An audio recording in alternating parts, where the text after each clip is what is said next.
Hi, I'm Tim Rubble, and welcome to another episode of Adventure Athlete. Today we're going to talk about my new CNC plasma cutter, the Arc Droid. So I'll save you the unboxing, but basically unboxed it. It's packed very well, and I absolutely love this little machine. Now, to give you a little backstory, last year I came in with my adventure truck completely done.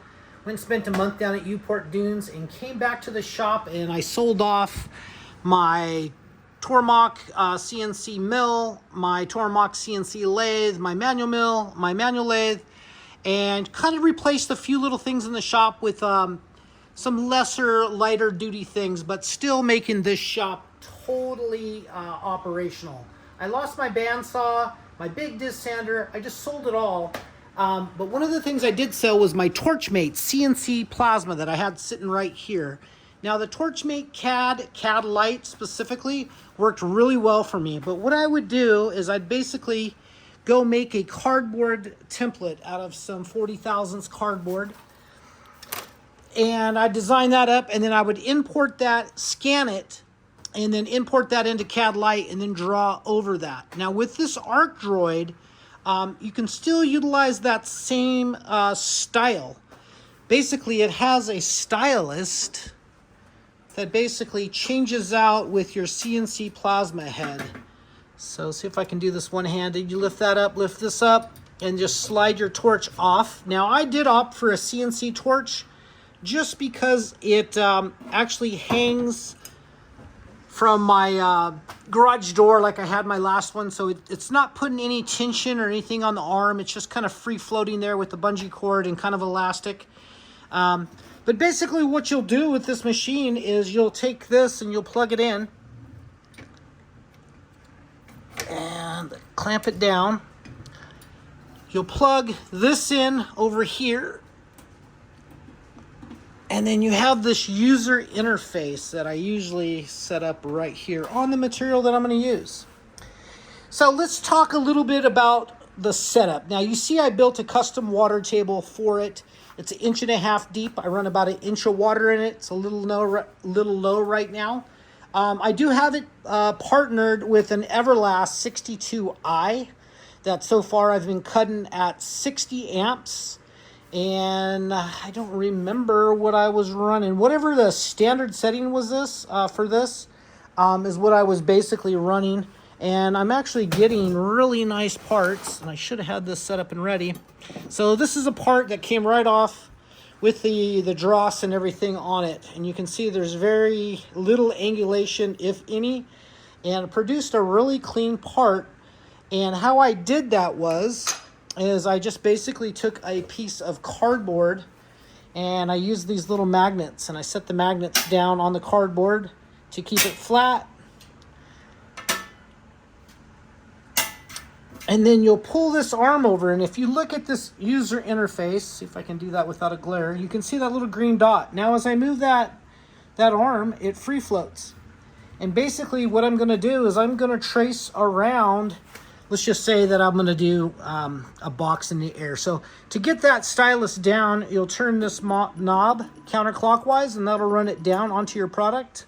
What I'm using right now is I think this is going to add a little accuracy to some things, at least in my design, is a 1/4 inch grid paper. And I have a 11 by 17 coming for this.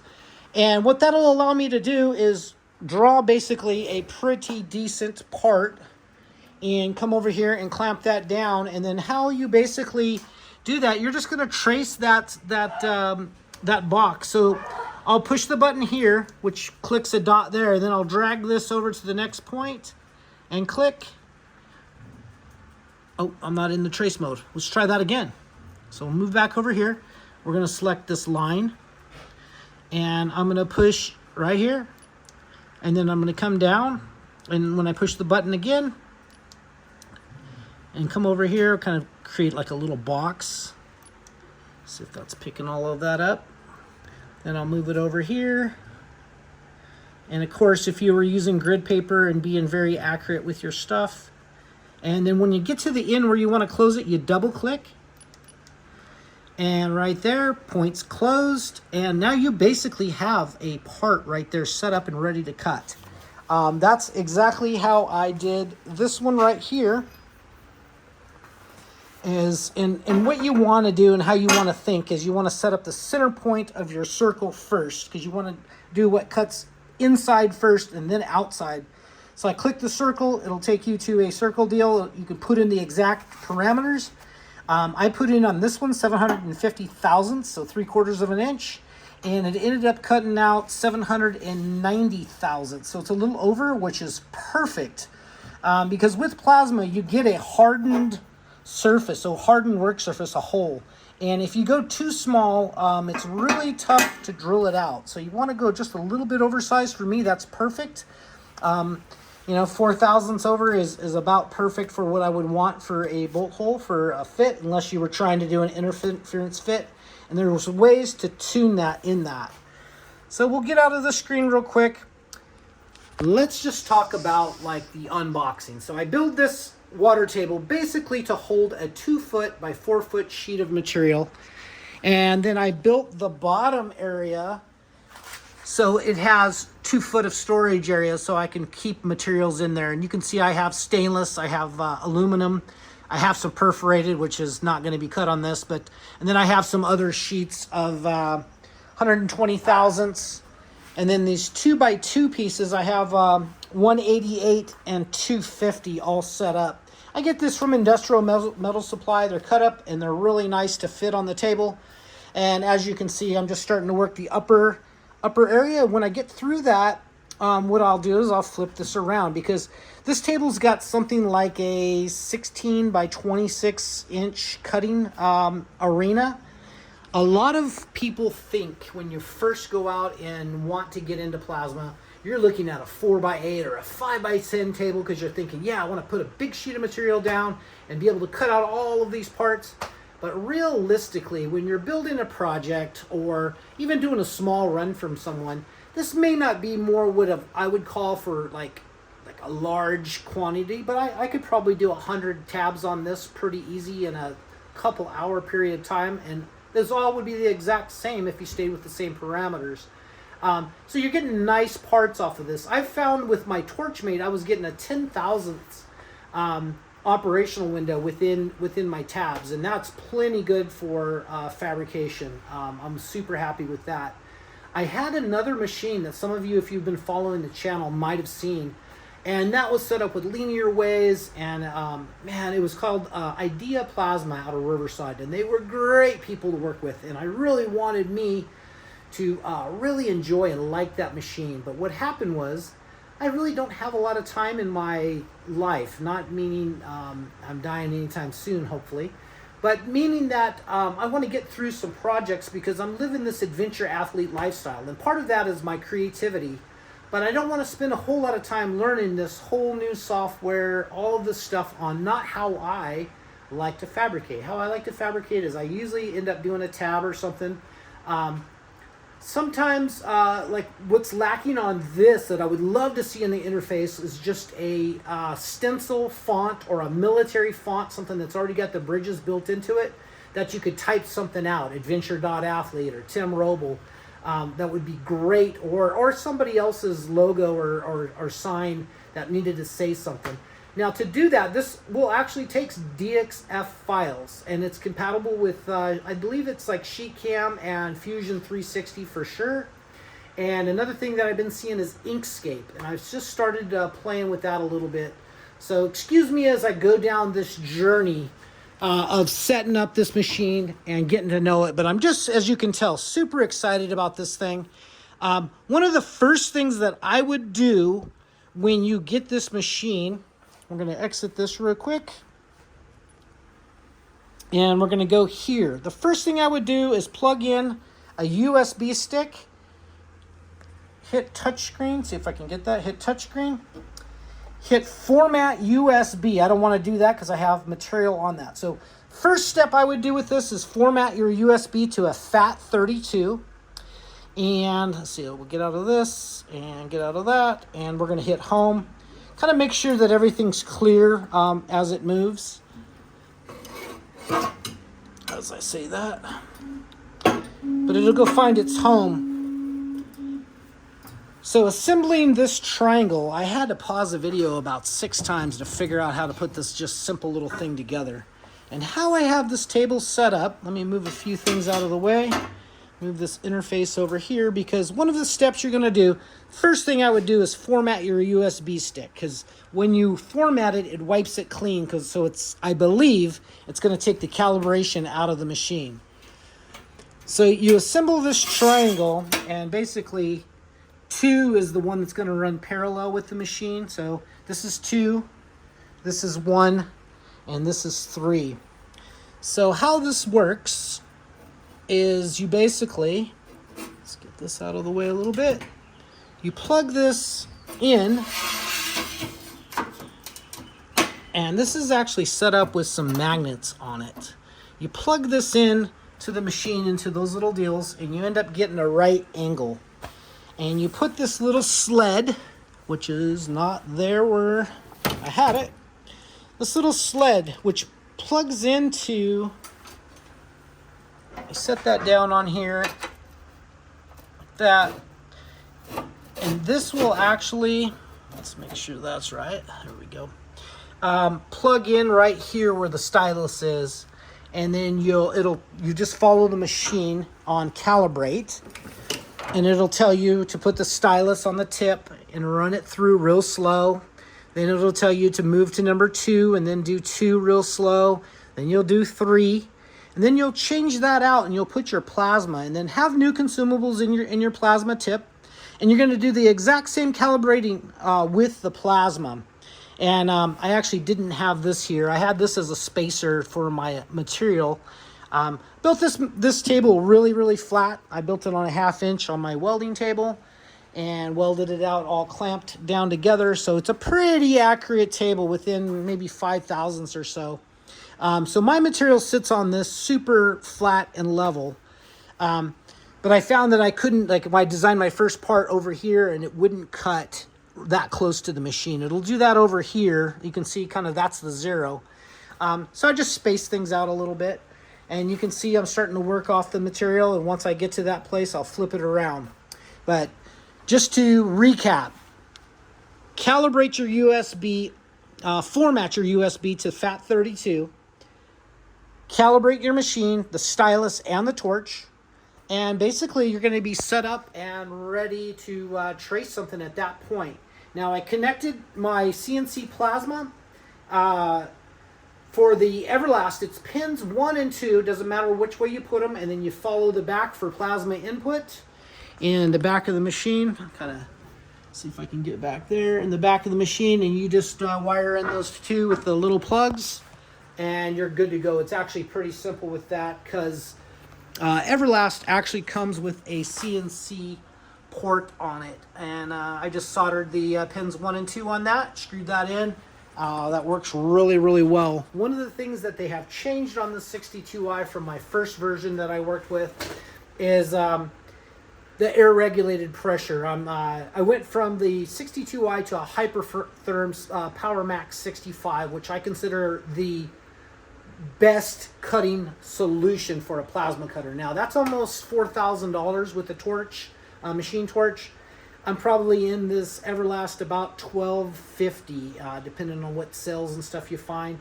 So this whole setup right here, I didn't have to buy a PC to run it. It comes with this user interface. Comes with the Arc Droid and everything you need to do the tracing, everything basically that you see here.